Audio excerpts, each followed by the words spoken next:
কক্সবাজারের একটি আলোচিত নদীর নাম বাঁকখালী, যাকে ঘিরে আমরা গত কয়েক বছর ধরে দখল, উচ্ছেদ, আবার দখল, আবার উচ্ছেদ এই ধরনের দীর্ঘ সময় ধরে একটি প্রক্রিয়া দেখে আসছি। এই সময় প্রশাসনের পক্ষ থেকে বারবার উদ্যোগ নেওয়া হলেও পরবর্তীতে এই দখলদার যারা সেখানে আছেন, যদিও তারা নিজেদের সম্পত্তি দাবি করেন এবং তারা সেখানে তাদের খতিয়ান নাম্বার থেকে শুরু করে অনেক কিছু কাগজপত্র হাজির করেন। বিভিন্ন সময় প্রশাসন যেটি দাবি করেন যে এই বাঁকখালীর মোহনায় অর্থাৎ কস্তুরাঘাটের যে অংশটি রয়েছে সেখানে যে জায়গাটি রয়েছে সেটি তারা দখল করে দখলদাররা সেখানে ঘরবাড়ি তৈরি করেছেন।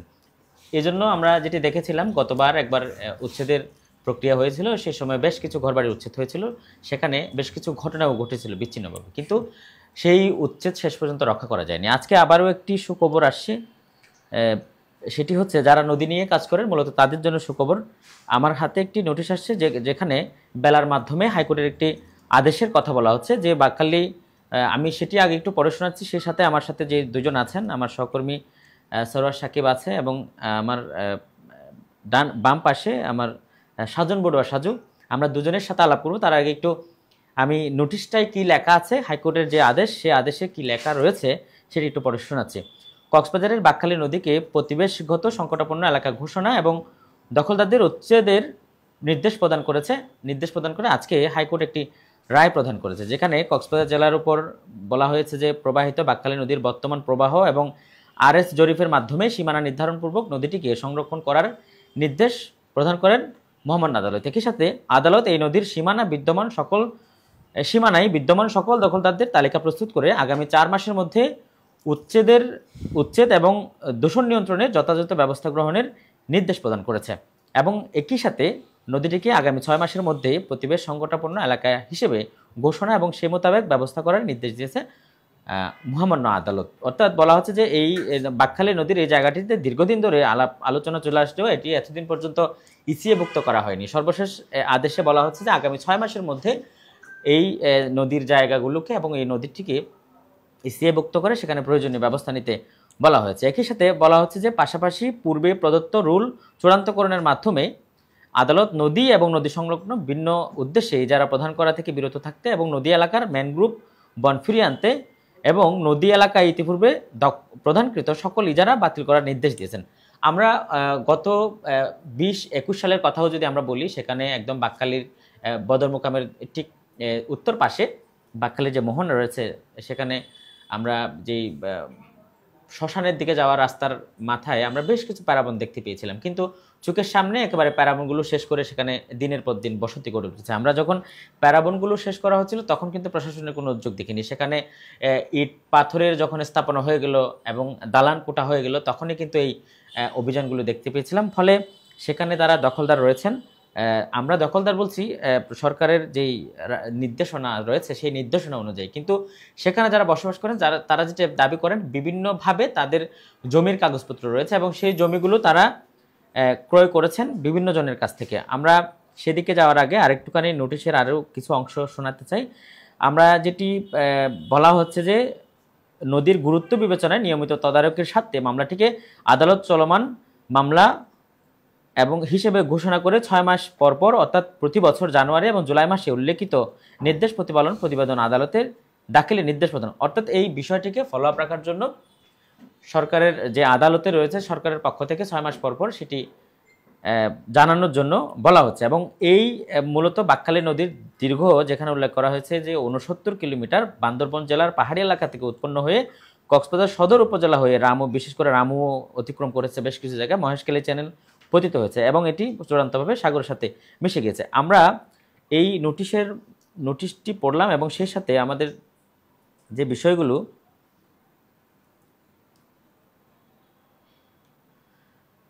নিয়ে একটু আমাদের সহকর্মীদের সাথে আলাপ করতে চাই। আমরা গত বছর নয় আরও কিছু সময় আগে 23 সালের দিকে আমরা একটি উচ্ছেদ অভিযান দেখতে পেয়েছিলাম। সেখানে যেটি দেখেছিলাম যে জেলা প্রশাসনের নেতৃত্বে সেখানে কোকো সহযোগিতা করেছিলেন, বেশ কিছু ঘরবাড়ি ভেঙে দেওয়া হয়েছিল, কিন্তু শেষ পর্যন্ত আসলে সেটি ঠিকানো যায়নি। পরবর্তীতে আবারও একই রকমভাবে একই প্রক্রিয়ার মাধ্যমে ঘরবাড়ি সেখানে উঠেছে। আমি যদি শুরুতে একটু সাজনের কাছে যেতে চাই, সেই সময় আপনি সংবাদ সংগ্রহ করেছিলেন, সেই সময়টা আসলে কেমন ছিল এবং উচ্ছেদ প্রক্রিয়াটা বাস্তবায়ন যেটা তারা শুরু করেছিল সেটা আদৌ চূড়ান্ত বাস্তবায়ন কেন হয়নি?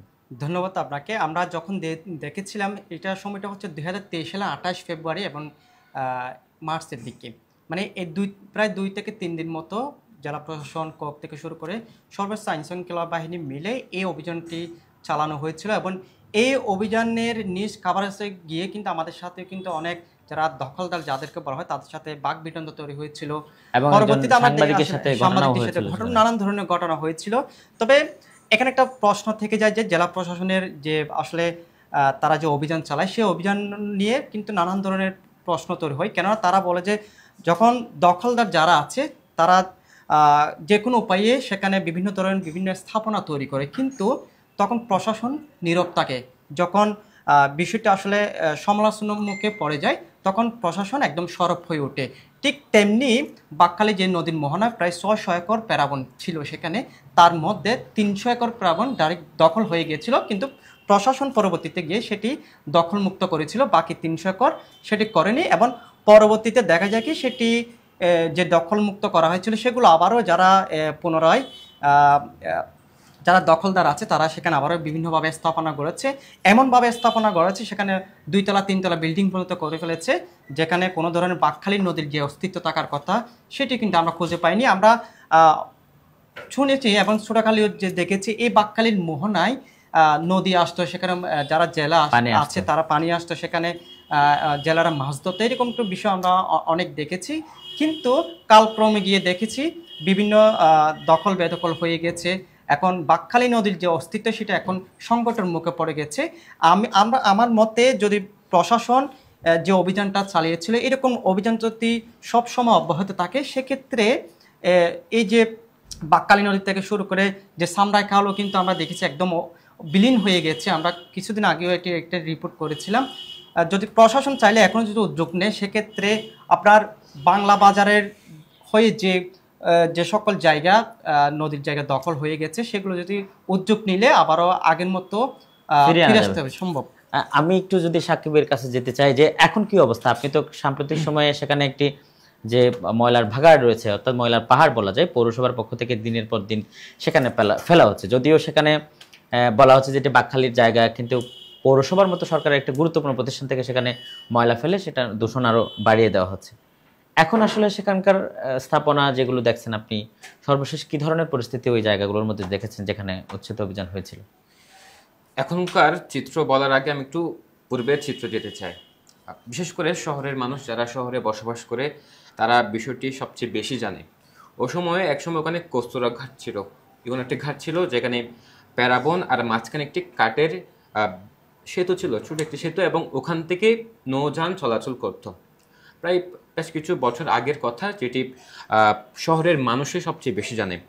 এবং ওটি ধীরে ধীরে সেখানে যখন বসতি বাড়ছে ও সময় আমরা দেখি গত কয়েক বছরে সেখানে ধীরে ধীরে প্যারাবন দখল করে, প্যারাবন ধ্বংস করে, দখলদারদের থাবায় যে বাকখালী নদী ছিল সেটি এখন অস্তিত্ব হারিয়ে এক বিশাল বসতির একটি এলাকা গড়ে উঠেছে ওখানে। এবং একটু আগে আপনি উচ্ছেদের কথা বলছিলেন যে 2023 সালে উচ্ছেদ হয়েছিল ওখানে, কিন্তু উচ্ছেদের ফলাফল কি হয়েছিল একটু বলেন। উচ্ছেদের কোনো ফলপ্রসূ আমরা কিছু দেখিনি। পরবর্তীতে গিয়ে দখলদাররা আবার সেই একই কায়দায় দখল করে নিয়েছে। যেদিন দখলদারদের উচ্ছেদ করেছিল পরের দিনই আবার দখল, তাহলে এটার ফলাফল তো এখনো পর্যন্ত আসেনি। এবং এখনো পর্যন্ত প্রশ্ন রয়েছে যে হাইকোর্ট যে নির্দেশ দিয়েছে আবার উচ্ছেদের, এটা বাস্তবায়ন হবে কিনা, এবং বাস্তবায়ন হওয়ার ফলে সেটা আবারও বসতি গড়ে উঠবে কিনা সেটি নিয়ে আবার উচ্ছেদের পরবর্তীতে সেটি রক্ষা করা যাবে কিনা, উচ্ছেদটা শুধুমাত্র একটা নাটক মঞ্চায়নের মতো হবে কিনা সেটি আসলে প্রশ্ন থেকে আগের উচ্ছেদের মতো তালবাহানা আবার যদি করে সেটি প্রশ্ন রাখছি আর কি। আমরা আসলে এই নোটিশটি পাওয়ার পর বিভিন্নভাবে বিভিন্ন জনের সাথে যোগাযোগ করার চেষ্টা করেছি, হয়তো সরকারি দপ্তরগুলোতে এখনো পর্যন্ত পৌঁছায়নি। আমরা জানি না যে এটার এই নির্দেশনার ফলাফল কি হয় বা এটার ভবিষ্যৎ কি হয়, কিন্তু যদিও বলা হচ্ছে 4 মাসের মধ্যে সব কিছু চূড়ান্ত করে সেখানকার সীমানা নির্ধারণ করে কতটুকু অংশ দখলমুক্ত করা হবে, কতটুকু অংশ ছেড়ে দেওয়া হবে সেটি নির্ধারণ করে সেই বাকখালী নদীতে উচ্ছেদ পরিচালনার জন্য আদেশ দেওয়া হয়েছে। একই আদেশে বলা হয়েছে যেহেতু বারবার দখল হচ্ছে, হয়তো বিষয়টি আদালতের নজরে নিয়ে আসা হয়েছিল, সে কারণে আদালত একটি নির্দেশনার সাথে আরেকটি লাইন উল্লেখ করেছেন যে প্রতি 6 মাসের মধ্যে যেন সেটির ফলো আপ জানানো হয়। আমরা যে আমাদের চোখের সামনেই কিন্তু বাকখালীর অনেক পরিবর্তন দেখেছি। এর আগে সাজন যেটি বলতে চেয়েছিলেন যে আমাদের বাপদাদারা যে গল্পগুলো করতেন যে এখানকার প্রবীণ মানুষেরা যে মাত্র বেশ কয়েক বছর না, এর 20 থেকে 30 বছর আগেও এই বাকখালীর যে মোহনা সেটি ছিল একবারে বদরমুকাম লাগোয়া, এবং সেখানে বদরমুকামের ওই জায়গাগুলোতে ঘাট ছিল, সেখানে নৌকা ভিড়ত, সেখানে মাছ ধরে লোকজন জীবিকা নির্বাহ করত। এখন সেটি বললে মনে হবে যে যেন এটি রূপকথার গল্পের মতো, কিন্তু আমরা সেই রূপকথার গল্প যদি সরকারের সদিচ্ছা থাকে সত্যি সত্যি সেটি বাস্তবে হতে পারে এবং সেখানে আবারও নদীর প্রাণ ফিরে পেতে পারে। কারণ এখন ব্রিজ করার কারণে নদী কিন্তু আরও সংকীর্ণ হয়ে যাচ্ছে, এবং আমরা যেটি দেখতে পাচ্ছি নদীর যেই আগে প্রস্থ ছিল সেই প্রস্থ কিন্তু অনেকখানি ছোট হয়ে গেছে। ওই পাশ থেকে ভাঙতে চাচ্ছে কিন্তু সেখানে ভাঙা যাচ্ছে না, ফলে এখান থেকে ভরে গিয়ে আরও সরু হয়ে যাচ্ছে। এবং ওখানে আমরা যেটি দেখতে পাই যে বাকখালী ব্রিজের নিচে সেখানে বিভিন্ন লোকজন সম্পূর্ণ অবৈধভাবে পাথর বালি বিভিন্ন ধরনের ব্যবসা পরিচালনা করে, যেই পরিচালনার মাধ্যমে সেখানে বাকখালীর নদীগুলো ভরাট করা হচ্ছে দিনের পর দিন। প্রশাসনের নাকের ডগা এগুলো হচ্ছে, ইউনু দেখছেন, এসিলেন দেখছেন, কিন্তু দেখার পরেও সত্যি সত্যি এইসব বিষয়ের বিরুদ্ধে আমরা কেন জানি না কোনো এক অদৃশ্য কারণে তারা প্রকৃত অর্থে কোনো ব্যবস্থা নেন না। এই বালু পাথর যারা রেখে ব্যবসা করেন তাদের বিরুদ্ধে ব্যবস্থা নিলে হয়তো এই নদী আরও কিছুখানি স্বস্তির নিঃশ্বাস ফেলতে পারবে, এবং একই সাথে বাকখালীর সত্যিকার অর্থে সীমানা নির্ধারণ করে সেখানকার বসবাস যারা করছেন যদি সত্যি সত্যি তাদের জায়গা হয়ে থাকে, সেই জায়গা কতটুকু রয়েছে সেটি ছেড়ে দিয়ে বাকি যে জমিগুলো রয়েছে বাকখালী নদীর, সেই নদীর সীমানা নির্ধারণ করে আবারও চাই যে আমরা এই নদী পুনরুদ্ধার হবে এবং একই সাথে বাকখালীর যে ঐতিহ্য সেটি রক্ষা পাবে, এবং সেই সাথে আমাদের যেন বলতে না হয় যে একসময় এখানে বাকখালী নদী ছিল। এখানে আরেকটা কথা থেকে যায় যে আমরা যখন 2023 সালে যখন জেলা প্রশাসন উচ্ছেদ অভিযান চালিয়েছিল তখন এখানে এসেছিলেন যে তখন বর্তমান অন্তর্বর্তীকালীন সরকারের পরিবেশ বিষয়ক উপদেষ্টা এসেছিল, এবং তিনি এটা অনেক এক প্রকার যুদ্ধ করেছিল যাতে অন্তত এই বাকখালী নদীটা টিকে যায়। কিন্তু এখন একটা বলা চলে সুসময় এসেছে, উনি যেহেতু একটা সরকারি একটা পদে আছে, আসীন আছে, সেক্ষেত্রে আমরা ওনার মাধ্যমে আশা রাখতে পারি এই বাকখালী নদীটা অন্তত মরতে মরে যাওয়ার থেকে অন্তত বেঁচে ফিরেও। আমরা সেটাই চাই যে বাকখালীটা। আরেকটি বিষয় সেটা হচ্ছে যে জায়গায় এখন দখল হয়েছে ওখানে একটি বসত বিড়া গড়ে উঠেছে, অন্য পাশে প্যারাবন কিন্তু এখনো রয়েছে।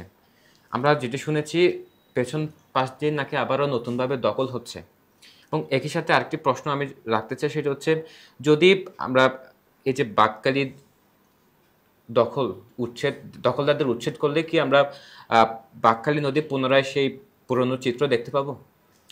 এখন সেটি আসলে প্রশ্ন থেকে যায় সেখানে খনন করা হবে কিনা, নাকি সরকারি কোনো স্থাপনা করে সেখানে সেটি ব্যবহার করা হবে, বা নদীর যে আমরা বলছি যে এগুলো উচ্ছেদ করার উদ্দেশ্যই হচ্ছে নদীর প্রাণ ফিরিয়ে দেওয়া এবং নদীর জায়গা নদীকে ফিরিয়ে দেওয়া, কিন্তু সেটি যদি না করে সরকার সেখানে আবারও নতুন কোনো সরকারের প্রতিষ্ঠানের দপ্তর করে, সেটি আসলে দুঃখজনক হবে। আমরা চাই যে বা একসময় আমাদের যেন বলতে না হয় যে যে দেখা যাচ্ছে ওখানে একসময় বাকখালী নদী ছিল, এই ধরনের গল্প যেন তৈরি না হয়, বাকখালী যেন তার প্রাণ সঠিক সময়ে ফিরে পায়। এ ছিল আমার কাছে। আমাদের সাথে এতক্ষণ থাকার জন্য আপনাদেরকে অসংখ্য ধন্যবাদ।